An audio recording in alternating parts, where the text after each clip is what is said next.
Oh! Oy! Thumbs! Something new, the Thanos lock. Sabi kasi ni Midnight kanina, napaka-importante, early objectives. Ayan, apat agad. Ginamit na rin Oh, dito flap. ang Astral Echo. And look at Boots. Wow. Papasok doon. With the penalty zone. Halos wala mabuhay dito ang mga players ng AP Bren. And Kyrie will take that turtle. Flap TZ naghahanap pa rin, pero first blood ay mapupunta para sa side ng Onyx. Kyle TZ still alive. Si Boots naman ata ang susunod nila. Dalawa na wala para sa Onyx at si Boots nangangalati na lang ang buhay. Mukhang hindi na nga yan makakatakot pa.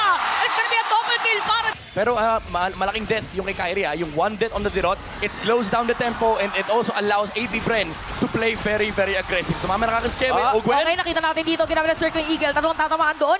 Nangalahati ng konti yung shield ni Kyle TC. Kaya alis na lang buhay. And Kyrie's here as well. Same goes with Kyle T. Zaya. Si Kiboy, the set maker daw. Kyle. Para sa Onyx, naka-ready. But look at Kyle. Kinakalaban na dito. Flap, TC at si Ogwe gagamitin ng Circling Eagle.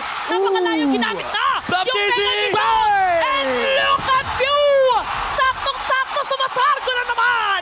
Targeted ka, boy! Hindi mo ba alam? Nasintado yan si View. Pero mukhang ang turtle ay magpupunta na sa AB Bren.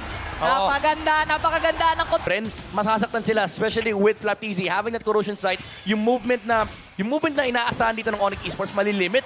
Tapos may slow pa na nagagaling mula kay Novaria. Grabe si Ogwin, oh. Napakasakit na ng mga wisp niya against the side of Onyx. Kaya naman pala hirap na hirap.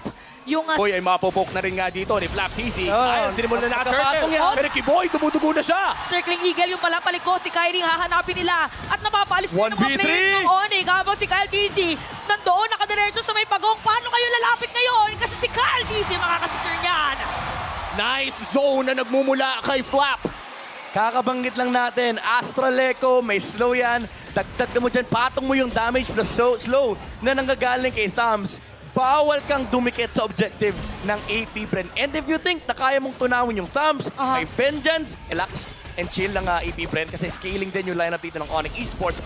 And it's very also similar to their game number 1 kahapon, no, na yung objective and yung endgame conditions ng AP Bren, they have to still win this team fights. And knowing na, nakita natin yung laban ng Bren versus Blacklist International na nagiging ganoon din yung disiplina nila na pagdating sa dulo, talagang i-team fight nila bago mag-tower. Oo, kanina pa siya nawawala. Nagtatago doon sa hotel room ng Bren. Oh, paano mo naman ba kasi hahanapin? The last place na pwede mong pag-isipan ay sarili mong base. Nasa likod lamang dito si Kiboy. Pero hindi yata alam ng AP Bren na nandoon na at napakasakit na nga talaga ng kupunan ng AP Bren at kailangan ng umalis muna ng Onyx Esports. Pero Kiboy, Super Marco, naamoy niya ata pero bumalik din sa Lord. Oo, where is Kiboy talaga? Pero ginamit na dito, napilitan na. Gumamit ng penalty zone.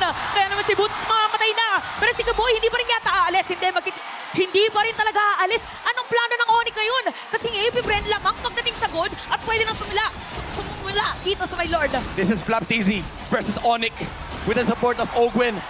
Hindi nila mapasok yung Thumbs. And grabe naman yung lay. Country eh. Oh, pang Ito, depensa. inatake na niya, nasa dagat pa lang.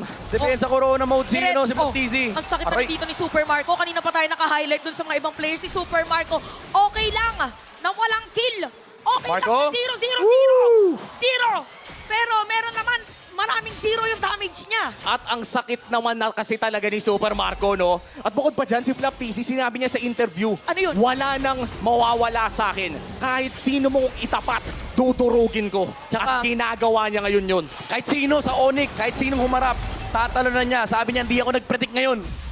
Hindi ako nag-predict. Oh, sabi Laban niya, lang, ML lang kung ML. Kyrie, aray ko. oh, ito na yung sinasabi natin na may damage na nga talaga si Super Marco at napakaganda ng pinapakita ngayon ng AP Bren. Scale with both the Valentina and the Claude. May pang tipet naman sila. Ang problema kasi is kulang sila ng damage. Kasi yung damage na inaasahan nila na shutdown na in the early game, yung Valentina hindi rin makalapit dahil sa ginagawang pang zone ni Flap. So Onyx, kailangan nila mag-full commit either dito patayin si Flap or humanap sila tulad ng hinaharap ni Kiboy kanina sa Lord na makakuha sila ng isang magandang implosion play. Pero again, with this kind of momentum that is going in favor of AP Bren, lalo pat napakalaksak nilang team fight presence kasi si Brody ay napakalakas talaga sa pagdating sa 5v5.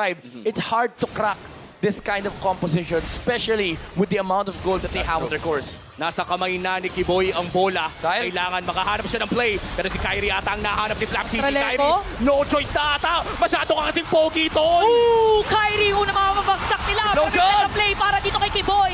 Pero hindi sapat para dito sa Onyx. Kaya naman si Boots nakukuha na rin nila. And look at Super Marco. Marco, ginamit dito ang Transon. Winter Transon. Hindi po tatakasin ni Pew, pero aalis na si Sans. Pero nakita na natin ngayon, ang mga Bees, ang AP Bren, ready dun sa mga set-up play ng Onyx. 2-man down para sa side ng Onyx. At mukhang dalawang inhibitor turret din ang babagsak. Tatapusin na ba Love, ang AB Bren in 14 minutes? May Marco! kita kami ngayon, nagkabit Marco! ng PC. Isa-isang